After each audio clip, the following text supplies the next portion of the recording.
আমরা বিরোধী দলের পক্ষ থেকে মূলত প্রস্তাবগুলো দিয়েছি, আর কোনোটাই দেই নাই।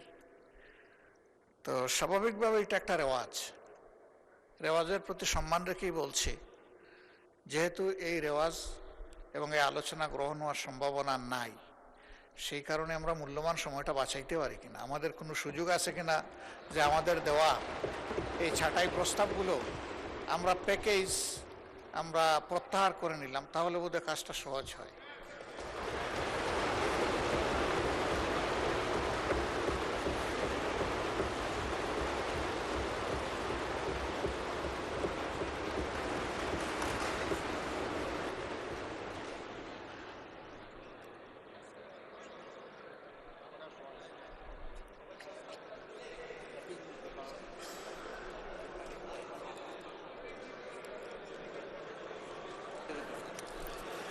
ধন্যবাদ বিরোধী দলীয় নেতা।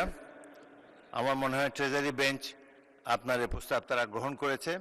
আমার মনে হয় যে প্রস্তাবগুলো উত্থাপনে মাননীয় মন্ত্রী প্রস্তাব উত্থাপনের পর সরাসরি প্রস্তাবটি ভোটে দেওয়া হবে। ধন্যবাদ মাননীয় বিরোধী দলের নেতা, অনেক সময় বাঁচবে।